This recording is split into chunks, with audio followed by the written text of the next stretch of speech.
Good morning, dear student friends.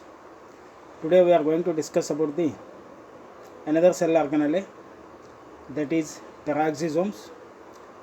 Before this class, yesterday we are already discussed about the lysosomes, that types of lysosomes and their structure and their functions of the lysosomes. See, lysosomes are mainly four different kinds. One is primary, secondary, residual and autophagic lysosome. I hope all of you are understand all those four lysosomes and their functions. Let us study about the another cell organelle, that is peroxisomes. So what are peroxisomes, what is their structure and functions? See, peroxisomes are small membrane enclosed cellular organelles which are consist of again oxidative enzymes that are involved in variety of metabolic reactions. Most of their metabolic reactions or metabolic activities, either it may be anabolism or catabolism, takes place in the cells with the help of a kind of oxidative enzymes which are present in enclosed cellular organelle in the form of peroxisomes. They are considered as an important type of microbody found in both plants and also animal cells. They are identified as organelles. These smaller particles of peroxisomes are membrane enclosed cellular organelle which are identified as organelles by again Christian D. Dewey in the year of 1967.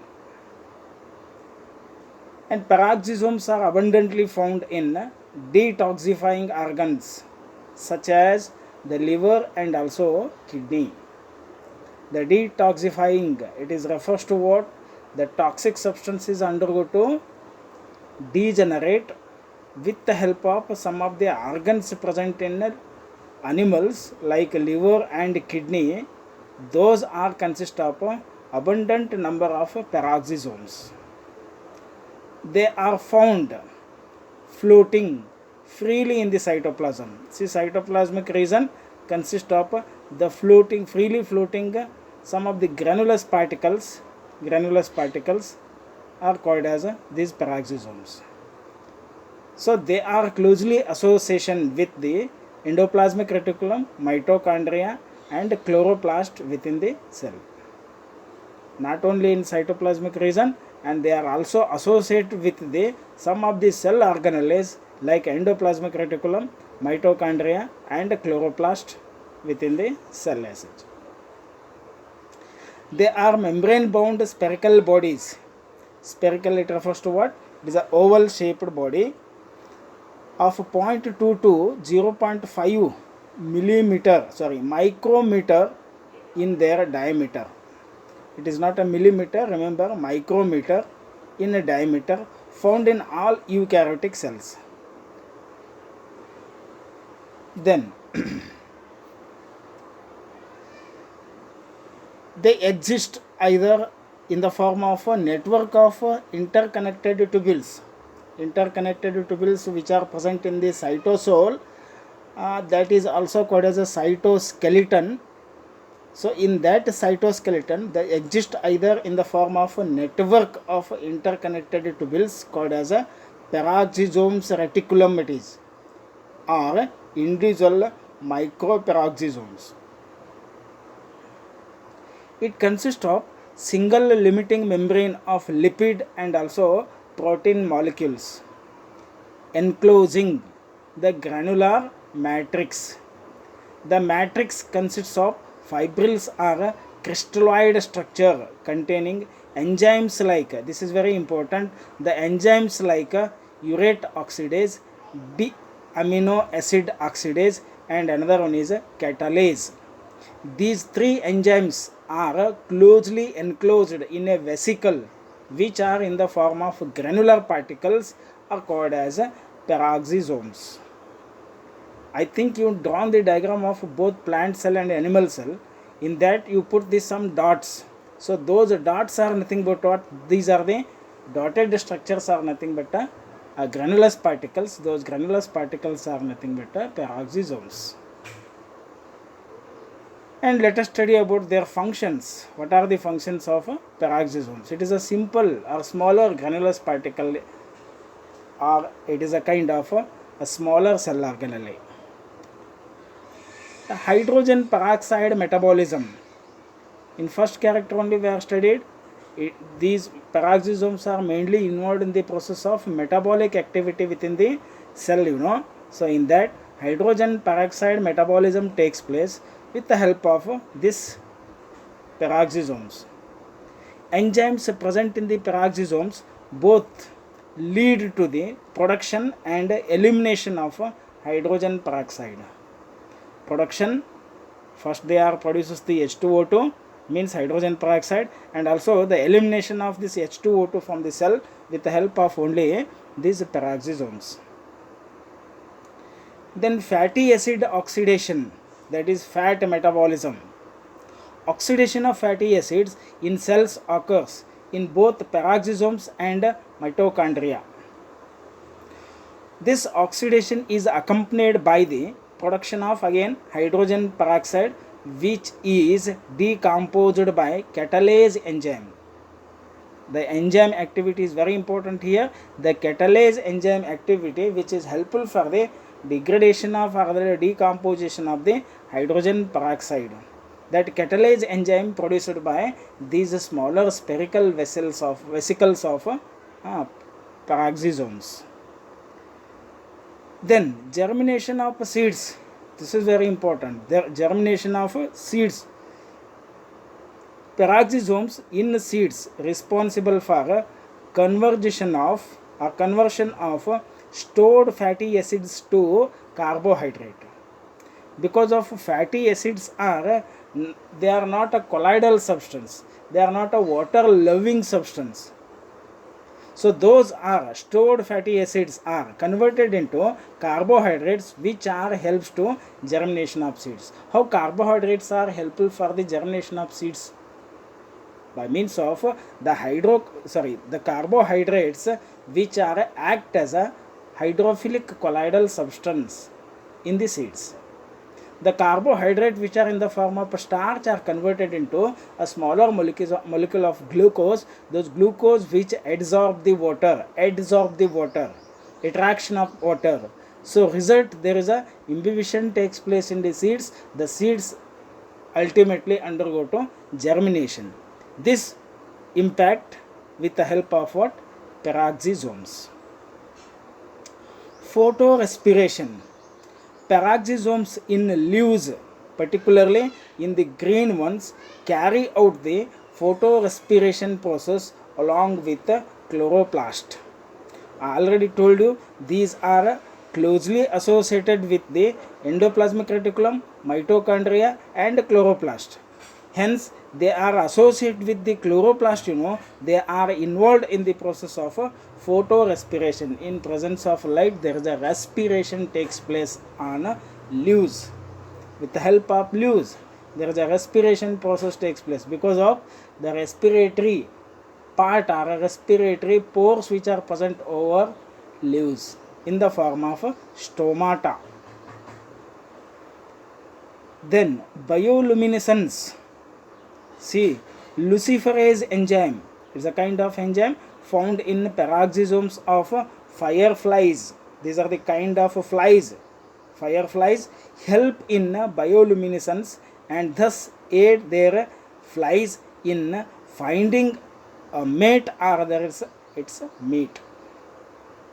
For finding their mate and also finding their food, they are used this enzyme during the time of night.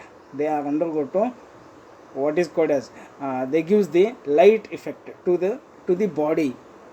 Hence these are act as a bioluminescent agent or bioluminescent particles. Peroxisomes are act as a bioluminescent particles. These are all the functions of what? Peroxisomes. And another small cell organelle, that is vacuoles. As like peroxisomes, vacuoles are also the smaller cell organelle. See, these vacuoles are found in both plant cell and animal cell, and even though all the eukaryotic organisms are consist of the vacuoles, but their size is differ from cell to cell here. From cell to cell, their size is differ. And let us study the structure of these vacuoles. See, the vacuoles are commonly called cellular sap. Cellular sap, it refers to water or liquid because they stores water. Why vacuoles are called as a cell sap? Because of stores water. Vacuoles are larger in plant cells. See, already told you vacuoles are different in their size from a different cells or in a different cells. Vacuoles are larger in plant cells, while in animal cells vacuoles are small.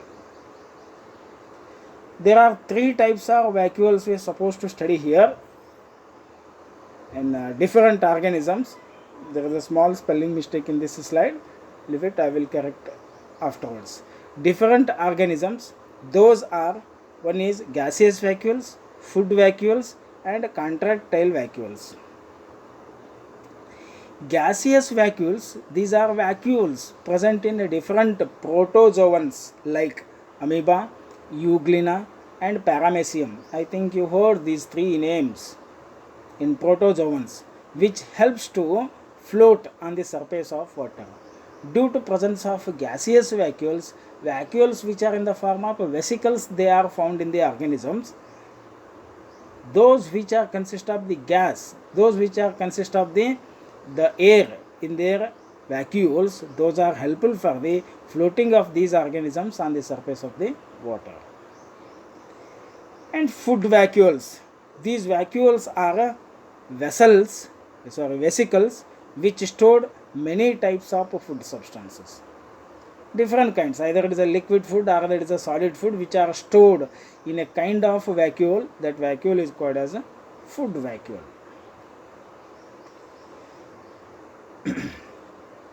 Contractile vacuoles, thus vacuoles are vesicles for osmoregulation process. See, what is osmoregulation process? I think you heard, that is the endocytosis, and another one is the exocytosis. Movement of substances from outside to inside the cell and inside to outside the cell.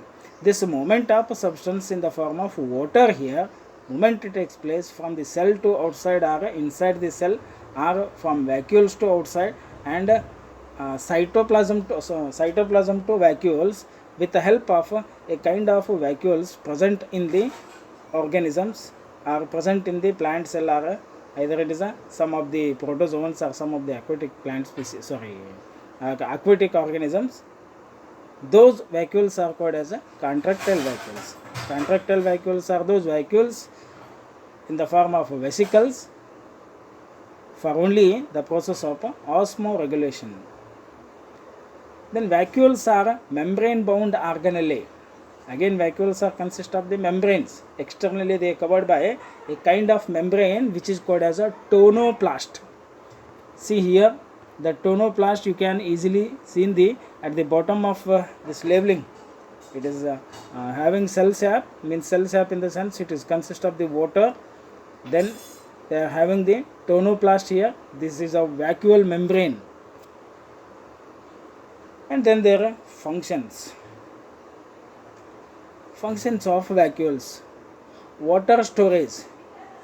The plant cells large vacuoles surrounded by the tonoplast, a type of cytoplasmic membrane that can stretch and fills itself with a solution known as a cell sap, which helps to proton motive force. The proton motive force takes place in the cells with the help of the movement of this watery substances inside the vacuole, which are stored and also transport. Vacuoles helps to maintenance of turgidity. I think you heard turgid cell and flaccid cell. Turgid cell is a cell in which the entry of water inside the cell undergo to imbibe or cell undergo to swelling. That cell consists of the water. That water exerts some pressure inside the cell, so that exerted pressure is called as a turgor pressure. The turgor pressure exerting, or the turgor pressure created in the cells, that cell is called as a turgid cell. The process is called as a turgidity. That turgidity in plant cells helps to increase the height of the plant body and stand up to wind and also rain. Whenever the fast wind or there is a fast rain, during that time the trees or there is any kind of plants, they are not undergo to easily break down due to because of it gives the stretch and also flexibility to the plant body by means of maintenance of turgidity. Then contractile vacuoles helps to osmoregulation process. I already told you osmoregulation process, it refers to movement of substances from outside to inside and inside to outside. That is endocytosis and exocytosis. Vacuoles are more in meristematic part of the plant body because of the meristematic part of the body is a growing part of the plant body. This growing part of the plant body, mainly there is a meristematic activity is more, that is a cell divisioning is more, or the multiplication is more. That multiplication is high, in that reason number of vacuoles are more as such. Then gaseous vacuoles, already told you in protozoans the gaseous vacuoles are present. They are helpful for the floating on the surface of the water. That is nothing but a buoyancy. Gaseous vacuoles gives buoyancy to aquatic unicellular organisms. This is all about the structure and functions of peroxisomes and vacuoles. Thank you.